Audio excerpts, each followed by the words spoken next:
All right, what is up, you guys? Shiz back, doing something a little different than what I usually do. It is December 13th, 11:30 a.m. here on the East Coast, with the prediction being that the Indigo Disc DLC is going to release tonight, as early as 8 p.m. Eastern Standard Time, potentially as late as 1 a.m. So I'm really hoping for the former than the latter, only because if that is the case, if it is like around 8, 9, maybe even 10 p.m. Eastern, I will go live on twitch.tv brothcindy twitch.tv/brothcindy, so we can finally get into the Indigo Disc DLC. I have been enjoying the games immensely. There's still work graphically that obviously could be done with the games. It's kind of impromptu. I just, like I said, wanted to talk about predictions and stuff like that, and this is my second time recording this video because the first time my audio was low, so hopefully I'm not wasting time this time. But so I guess I'll make it a little bit briefer than I did the first time, because now that I've had some time to get my thoughts in order without I don't have a script. So a couple guesses that I have, and maybe they seem pretty obvious. There might be at this point redundant things to even mention, but it is what it is. So I think the brunt of what we're gonna see in Indigo Disc is gonna be the Blueberry Academy stuff, but we won't see Terabagos. Like, I don't think Terabagos has anything to do with whatever's going on in Blueberry Academy. I think another Pokemon has something to do with it, but I'll delve a little bit more into that when we start talking leaks and riddles and all that stuff. I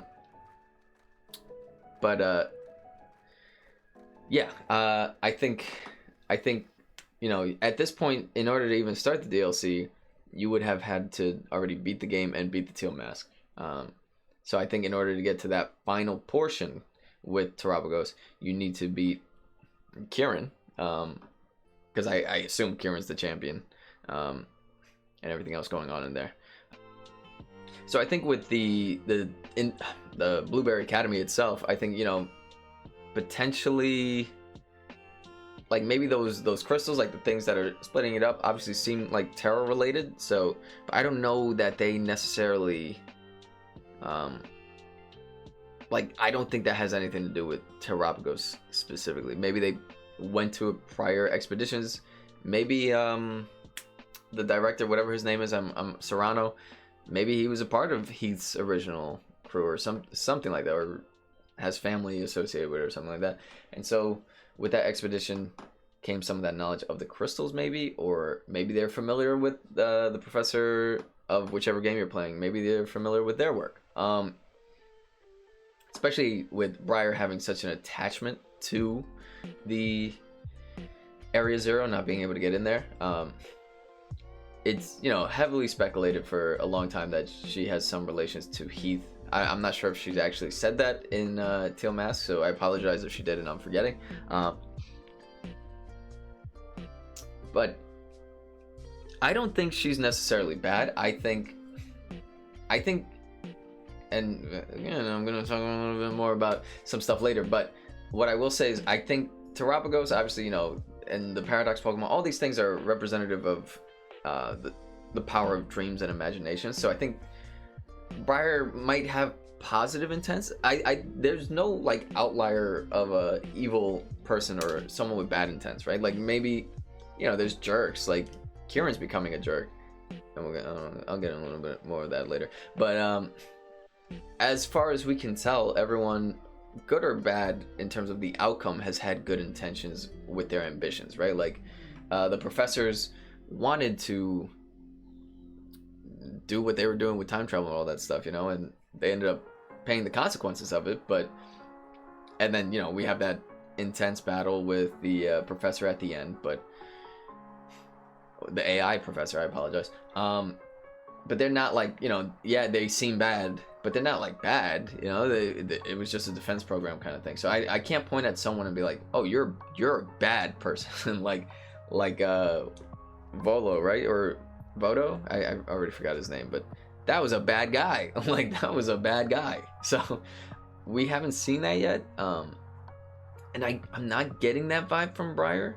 I think, I think she just has very strong intentions and ambitions, and that might work negatively.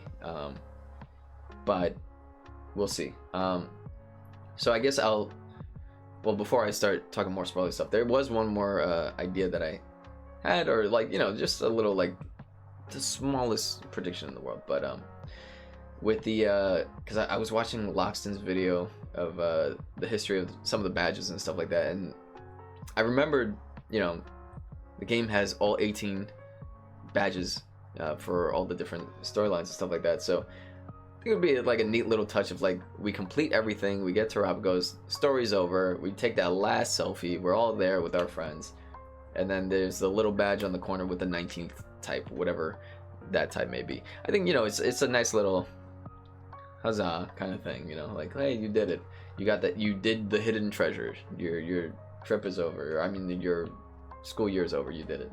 But yeah, now we're gonna get into league territory and stuff like that. So yeah, a little bit before that, anything else story-wise? Oh yeah, Drayton, obviously the assumption is that Drayton is heavily related to Unova, and I forget the gym leaders' names, but the dragon gym leaders from Black and White. So do we potentially see, like, some hints of what we're gonna be seeing in the next game, the Unova game that's coming out? Who knows? I do hope that it's not just like a run-of-the-mill remake. I think it's kind of a weird thing to make a remake of, because you do have Black and White 1 and 2. So, like, are you just gonna make remakes of both games? Obviously not at the same time, or are you gonna mix things up? I saw Birdkeeper Toby's, and I'm name dropping a lot of people, so but shout out to all of them. But I saw his video on Pokemon Legends, like his idea of it, and I really like that concept of, like, it takes place in modern time this time, but the time-space rifts kind of take over the whole region, except for, like, maybe a starter area, and you are now able to get that past and future, which Black and White already had going on, but now they can kind of coexist in one game. And I think that's kind of a great way to solve your problem of, like, having Black and White 1 and 2, is just to do another Legends game or something like it. I took so long away from Pokemon. The last time I played was Pokemon Platinum, and I came back for Gen 7 to play Sun and Moon, and then I stopped playing again. I didn't do Ultra or Sword and Shield, at least initially when they came out. I didn't play Sword until Pokemon Legends Arceus. Legends Arceus, it was something fresh for the series, and it made me super excited to come back. And it was the first time I ever actually caught every single Pokemon in the game. And it's what started me off on this whole crazy thing of, like, doing a living dex and all this stuff, and now all of a sudden I care about shiny Pokemon. So no, it did not revolutionize gaming as a whole, but I think it was a breath of fresh air, and I would love for them to just keep doing that. It doesn't have to keep being that, but as long as they're trying to do something different. So I do hope that they continue to do something different with whatever this Unova game is going to end up being. If you end up doing both, that's totally fine too, right? Everyone gets what they want. Kind of like, how there's, like, 2 different Godzilla movies. There's, like, the Japanese Godzilla movie that has a super focus on the human experience, and then you have the fun, stupid monster movie American version, which I enjoy both. If you haven't seen -1, it's possibly one of my favorite movies this year. So, but whatever. Yeah, in terms of other character predictions, I mean, I wonder if Perrin's involvement has to do with the 25 legendary Pokemon and their, like, static encounters or anything like that, but yeah, I've already said a lot about Briar, and, like, Serrano. I don't know if Serrano is necessarily evil. Like, he could have, like I said, he could have potentially had something to do with Heath's original expedition. I forget the time frame. It might be, like, I might be way off in terms, so, like, he might be too old. I'm sorry, like, Heath's whole thing might be too old. Serrano might be too young. But it could also be, like, like I said, familial, right? Because, like, the teal mask had the whole stuff with, oh, my your great great great great great grandfather made the mask. So it could be another case of those. Also, I don't know if we see that guy again. Like, I don't know if he ever would make an appearance. The brolic guy that was with Ogerpon.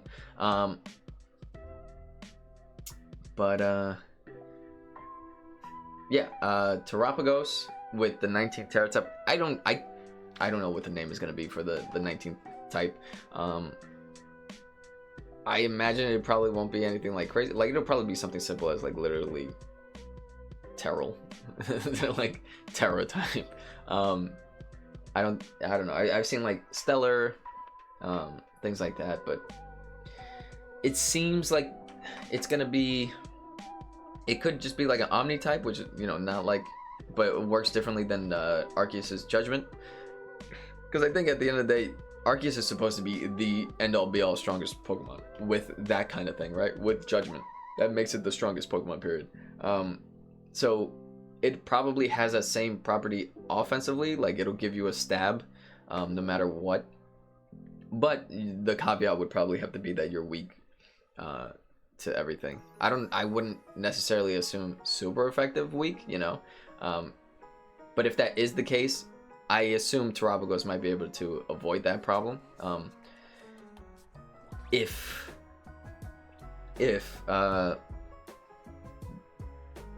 there is a third form, which was what we saw in the book, like that could just be its Terra, like its Terra form. Like I maybe this is like regular Terapagos, maybe this is battle form, not Terastal, and then there's like that giant form. That it could be like a Eternatus situation too, where we can't get that G-Max form. It could be that, you know, like we still get this Terastal form if we do the Terra type thing, but we wouldn't be able to have access to that giant crown version. So we'll see. But I do think that is the case with Terapagos. I think, yeah, there'll be that third form that's kind of just locked behind. Also, before we start, now we're going to start talking about a little bit more of the leaks and riddles and stuff. But I just want to give a quick shout out to Pokeos, and the whole team there.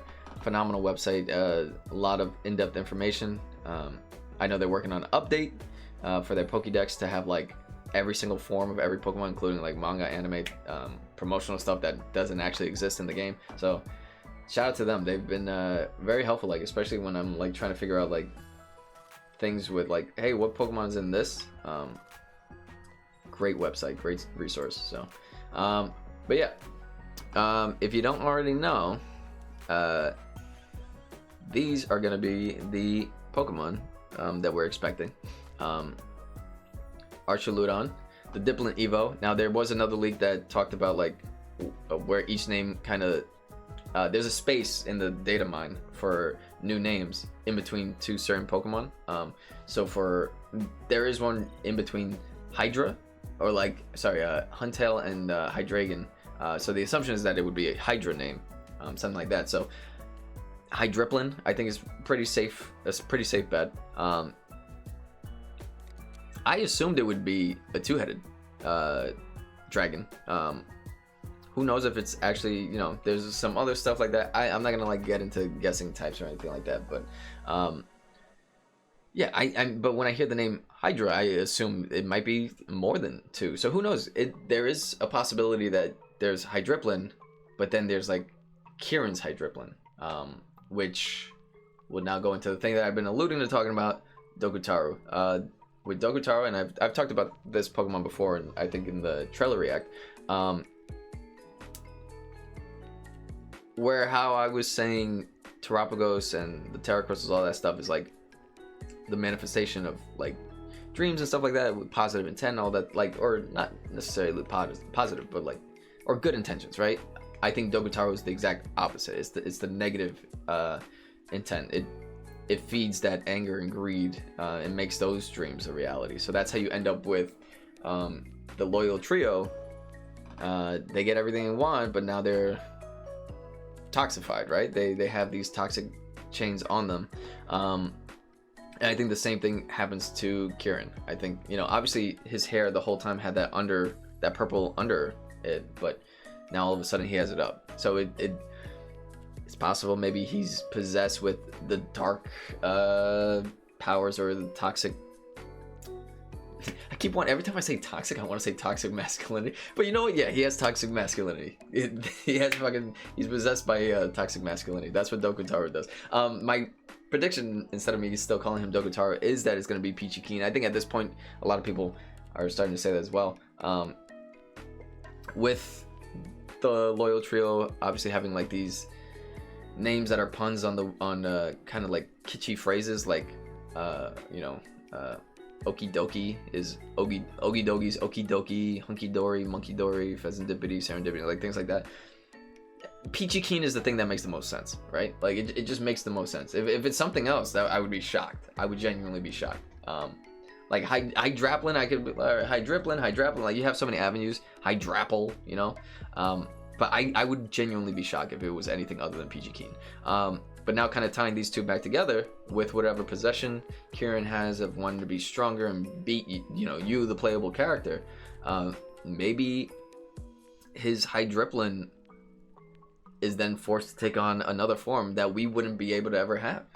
That is possible, you know. I don't know. I feel like Kieran's definitely going to be like the bad guy. That's why I don't feel like Briar really is bad. I think it's Kieran. Like he's just so absorbed in the negative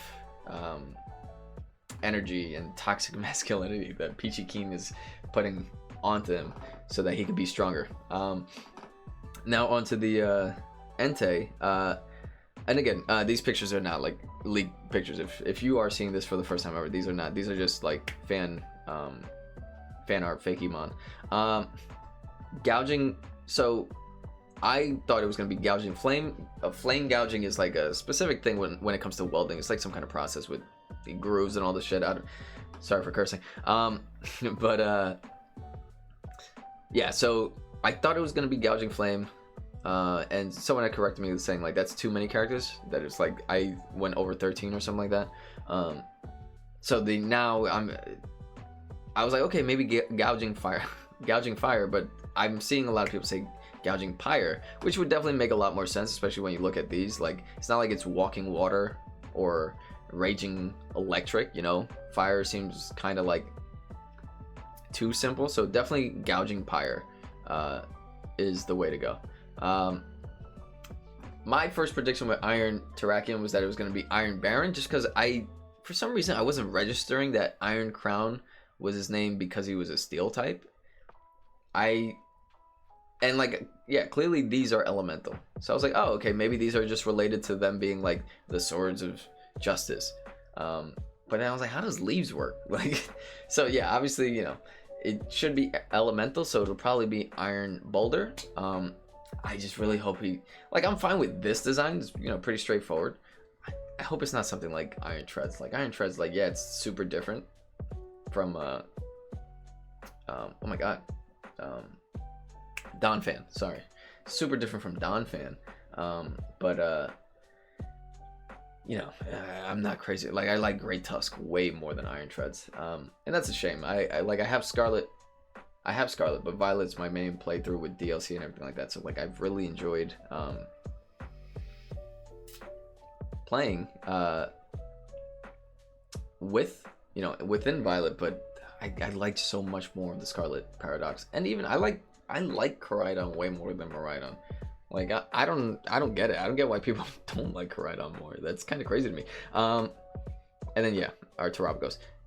Now potentially based off the Riddler's tweet here, 7 from Teal Mask, 8 in Indigo Disc, and then +1. The assumption being that we are still waiting for a mythical. I was under the impression that Peachy Keen might be the mythical, but I think we'll delve more into Peachy Keen with the Blueberry Academy stuff, which is, I think I was trying to allude to that earlier. And then Terrapagos is kind of like the summation of everything when we go back to Area 0.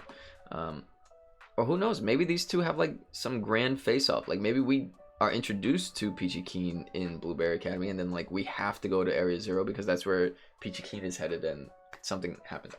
We'll see, because it doesn't seem like Terapagos has any presence in Blueberry Academy at all. But yeah, so yeah, the 7, like, even though you have the Blood Moon form, that's considered a form, so he wasn't counting that as a new Pokemon. The 6 and 1, and then the X. So the X, this one might not have a form. So these are new Pokemon, and these are forms. Forms being 1, 2, 3.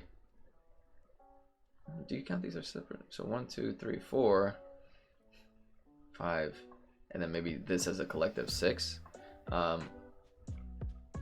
Or yeah, I feel like you don't count Ogerpon till mass form separate. Maybe. Yeah. But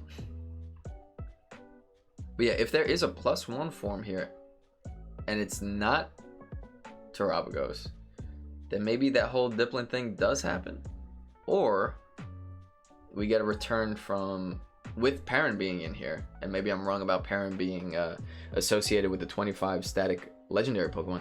Maybe we get a new form of another Hisuian Pokemon, which I would love for it to be Kleavor, but we'll see.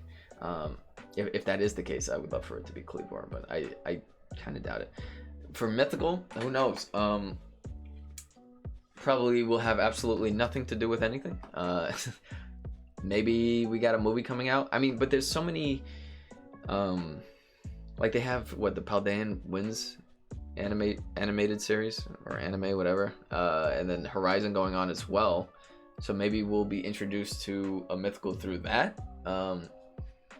But it seems like movies are the way that they usually do this. You know, they have the movie tie-in with the code and everything, so that you can go and get it. But if they have no plans for a movie, I think it's way more interesting to, like, you know, do it as a big event. I don't think they really utilize the Terra Raid stuff well enough. Like, I think it's weird, and I think me and Jane were talking about it, how, like, the gap in time from Walking Wake until anything, like Walking Wake Iron Leaves, until anything new, with Teal Mask, right? Like, obviously Teal Mask was supposed to be a summer DLC, since it was summer vacation, but, you know, things happen, things get delayed, so that's fine. I feel like that was almost 6 months. That was almost like 6 months of gap time. And in that time, like, yeah, you know, they did some 7-star raids and things like that.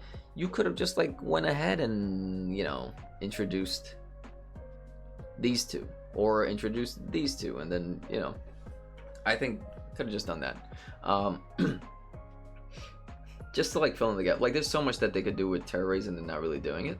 I don't know if I remember correctly. I think they, like, with Sword and Shield, if I remember correctly, I think there was a Zero Aura event, but they ended up not, I don't think you could catch it or something. I might be wrong. I don't remember, but yeah, so much potential, but we'll see. Yeah, if you did end up watching this, I appreciate you. Appreciate you for watching this. Like I said, this is something different than what I usually do. I'm usually not doing, like, talking videos unless it's something to react to. Talking videos are more Jan's thing with his, you know, what's up, YouTube? And my throat is killing me now.